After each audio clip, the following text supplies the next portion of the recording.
Yes, so it's now recording. Very nice to see everyone and to talk to you a little bit today about a topic that I do enjoy talking about, which is eliciting paradigms. So let's have a talk about paradigms first. And for the purpose of this, I just went online and tried to find a paradigm of Assamese.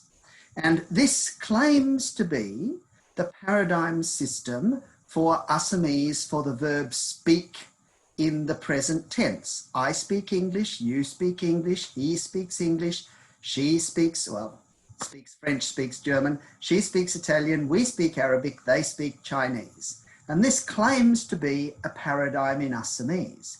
But of course, we know it isn't. First of all, because there is no distinction in Assamese between singular and plural endings in the verb paradigm.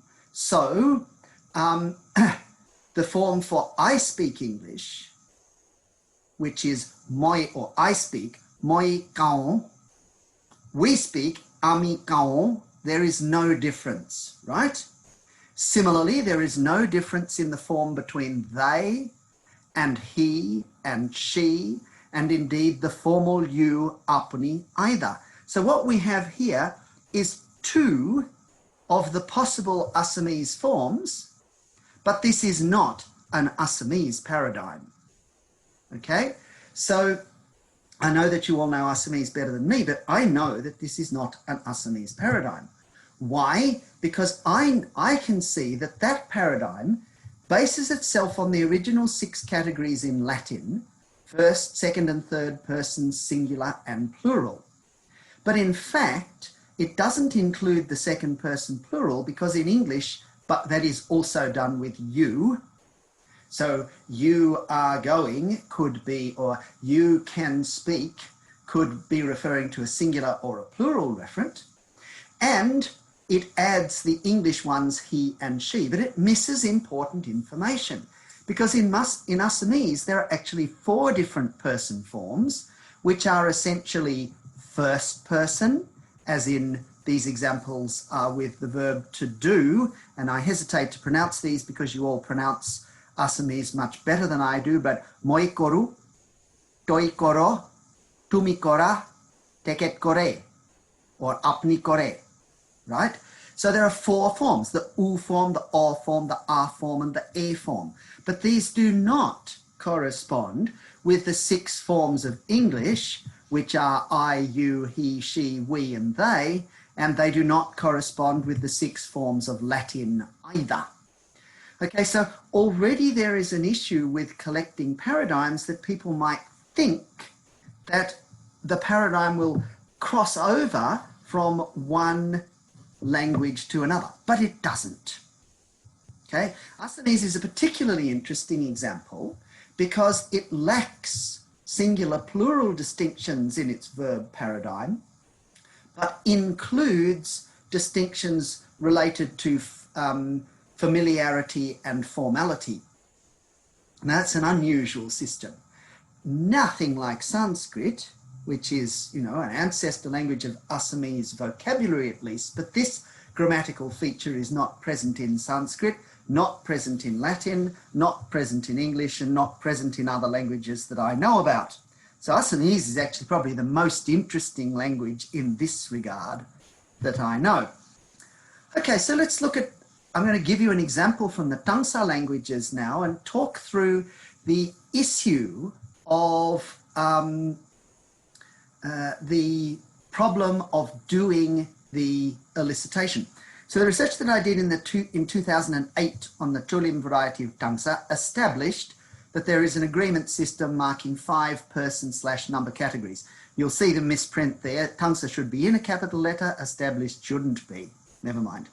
So, and the 5 categories are first person singular, first person plural, second person singular, second person plural, and third person. Applies either to singular or plural. And as far as I know, and at this moment I know that both Deep and Niharika are listening, and you're both studying Tangsa languages, the same is the case in the varieties that you're working towards. But of course it mightn't be. So we always need to check the they form. So, and this is the Cholim agreement system. Now, in this, what we have here is on the left-hand column, we have the 5 different tense, aspect, modality, and also the negative that can be marked using agreement. And then across the horizontal axis of this table, we have the 5 distinct forms. First singular, I, first plural, we, and that can apply whether it's 2 people or more than 2 people, and it can apply whether the first person plural pronoun, we, is marked for inclusive exclusive distinction or not. Now, just to remind the inclusive exclusive distinction, inclusive means including the speaker, me and whoever I'm talking to. So if I talk about we as a plural, right now, it's me and Deep and Niharika and anyone else that's joined that I don't currently know about. If, on the other hand, I say that it's a sunny day and my wife and I have been sitting out in the garden, we like the winter sun, it's cold here, but it's sunny and therefore we can sit in the garden, that we is an exclusive we because it doesn't include you, the listeners. Now, many of the Tangsa languages have different pronouns for these 2 concepts, the inclusive and exclusive, but it isn't marked in the agreement system. So what the pronouns do and what the agreement system does might not be the same thing. So we've got first singular, first plural, second singular, second plural, and third person. And the sigma symbol, which is that sort of backward SZ type looking symbol, stands for where the verb root goes. And in order to come up with these forms, you have to put something either after or both before and after. Or in the case of the future, just in the third person future and present just in front. There is an error here. The future me in the first person plural should have tone number 2 on it. Tone number 2 in Cholim is a sort of mid to low level or falling tone with what we call modal phonation. So it doesn't have any glottal final on it, just me or me like this. And in fact, the first person plural agreement marker E should also have the second tone on it. Notice that the past and the continuous both have the third tone, which is a high falling tone, whereas the present, future, and negative have the second tone. So this particular paradigm is slightly complicated, but the purpose of today's discussion is not to talk about this paradigm itself, but to talk about eliciting new paradigms. Incidentally, though, I will just mention one interesting feature of this, and that's the second plural ending, which in every case is ing. It's either ing on a low falling tone, the second tone, or ing on the high falling tone, as in the case of the past and continuous, but it's ing. In every other Tangsa variety I know, the second person plural has an alveolar final, an N, or if it's plural, or if it's a stop, a T, never an ang. And this appears to be a very recent change in Cholim only. Why? I can't tell you. Okay, so knowing that, about 12 years ago, I asked Polachnat, who sometimes comes to these and may be here, to go around and investigate with everybody, and investigate some other varieties of Tangsa, once we became aware that there were different varieties of Tangsa, to collect a simple word list, basically an expanded version of the Kamsi word list we talked about last week, and a set of sentences. And we put these sentences in this form: I sleep, you sleep, he sleeps, we sleep, you plural sleep, they sleep. This was to check, this is the present tense, this was to check that there wasn't a difference between third person singular and third person plural. So we collected both of those, and it was also to check that all of those 6 were present. We didn't, however, check dual forms, and as I recall, Niharika, it was one of your achievements from a research perspective to establish that the dual did get marked in the paradigm in the Pong variety. So maybe we should have asked for the dual throughout there as well, because we weren't asking the right questions, just as the Assamese data we saw before wasn't asking the right questions. And then in the past, we had I slept, you slept, he slept, etc. And we also put some transitive ones in, and this was again intended to be in the past. I did hit the dog, you did hit the dog. This is just part of what we asked. There were a lot more than this, and it took quite a long time to do it. So what did we find? Okay, so these are some examples from the Haidley variety, and I dug out my original transcriptions that I did of Polach's recordings many years ago and slightly updated them to use a spelling system that's kind of in line with the Tangsa Naga unified orthography, the TNUO that Bin Kam Lan in Burma has come up with, but without tone marks. So I hit the dog, nga kukuma wet ngo. You hit the dog, ne kukuma wet le. He hit the dog, or she hit the dog, this could be, achi kukuma wet ge. Now we already know from this that there are three words in common, kuku, ma, and wet. And I can tell you that kuku is the word for a dog. Ma is a marker of a non-agent, is perhaps an object in this case, although perhaps it might be used with an indirect object if you're giving something to someone. And wet here means hit, right? And the first word in each example is the pronoun. So nga means I, nu means you singular, achit means he, sihang means you plural. We don't for some reason have first person plural of these, and hatninghang third person plural. But look at the endings. So the first one has ngo at the end. Nga kukuma wet ngo. The second one has le, ne kukuma wet le. And the third one has ge, achi kukuma wet ge. Now, does this mean that these are the present or the past tense or the present tense? This is probably meant to be in present tense. Does this mean that these are the present tense endings for these sentences? Well, the answer is no. Notice, for example, that the second singular and the second plural both have le at the end. And think about what it means to ask someone to say the sentence, you hit the dog. Okay, generally speaking, we don't make statements about the second person.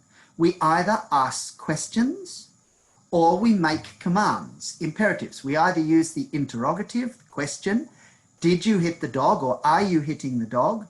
Or we command, hit the dog. I'm sorry about the examples for dog lovers, but transitive sentences are best illustrating the way that these verbs work when you have something like hit or kill, but it's not ideal. You hit the dog. So it turns out, a couple of years later, I managed to sit with a Haidley consultant and work out the system. And what we can see here is that go, ki, ku, gun, ge are the endings for the present. Ngo, ngi, nge, ngun, nye are the endings for the future. And then there are past endings and negative endings that have stop finals. So, do, chi, tu, de, de. And mo, mi, mu, mut, me, mu. Sorry, that third person singular, the third person negative ending. And an imperative, le. Now, when we go back to the data, we can begin to see what's happening here. So the first sentence, and Polach would have asked him to say, I am hitting the dog, he has put into the future. Because obviously at the moment the person was speaking, they are not hitting the dog. And so he's translated, I will hit the dog. In the second sentence, you hit the dog, nö kuku ma wet le, he hasn't translated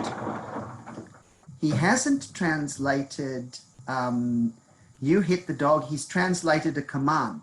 Hit the dog. You hit the dog. Le is an imperative marker. Only the third person singular is in the present. He is hitting the dog.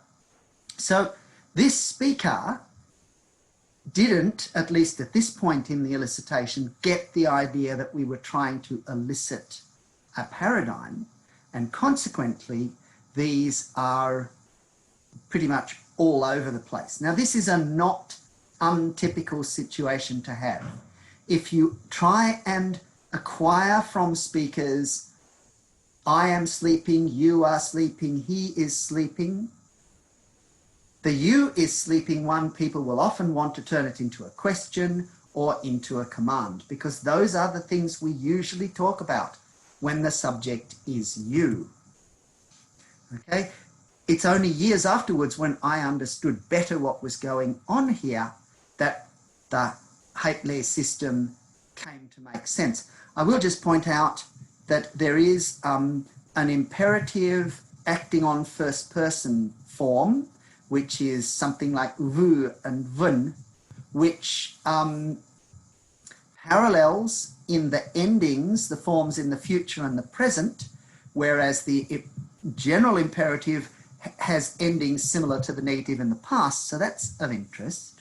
But this particular form means do it to me. So if you commanded someone hit me, you would have to use vu.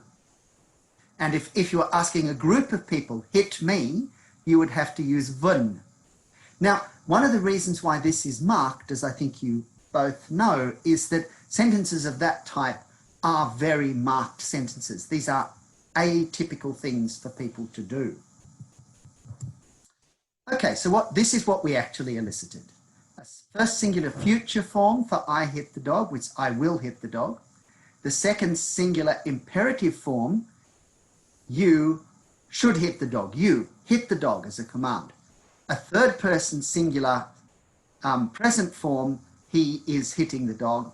And in the plural, a combination of the plural pronoun and the second imperative, singular imperative marker. Even though Haidley has a differentiation between the singular and plural in the imperative, yet the speaker only used the singular here, though the subject is plural. So this is an example of how tricky these paradigms are to elicit. So people might say, well, a better methodology for finding them is to record a lot of texts, translate those texts, and get them all that way. Well, if you have enough text, you will get them, but I promise you, getting the second person plural in all the available tenses, certainly in all the available tenses that are present there, the present, the future, the past, the negative, the imperative, and the imperative acting on the first person, it's going to take a very long time to achieve. So we have to balance the act of how we do this elicitation, being aware of the problems that elicitation has. So I'm going to finish this discussion of elicitation challenges by talking about a paradigmatic situation that was of interest to me, and this again is in the Woiwurrung language, once spoken by the tribal Aboriginal people here in Melbourne, where I live. And I was talking to one of the members of that community today, who is one of the elders who is working to get that language revived, but we didn't discuss this particular example. But here we have something that might be pronounced Ganadardan, something like that, meaning I have it or you take it. So what on earth is going on here? Well, it turns out that this, I think, is probably a verb root gunga. The spellings that people did in the 1840s were very rough, and unfortunately we don't have speakers around today to confirm this. Gunga, and then there are two endings attached to it, dar and dun. This DH is standing for a dental kind of stop. There's no distinction in these languages between voiced and voiceless, so we could write K and T instead of G and D, but there is a distinction between alveolar and dental. So there's a distinction between D and Th, but not a distinction between D and D, if that makes any sense. So, Gungatandar appears to have marked on it both the second singular past and the first singular past marker. And the translation, I have it, or I took it perhaps, or you took it, well, it's got I did it, which is done, and you did it, dar. The English translation is the opposite order of what the language indicates, but it looks as if this is an example. Does it actually mean I did it or you did it, I took it or you took it, I grabbed it or you grabbed it, and you can simply add the two endings on top of it? What does this actually mean?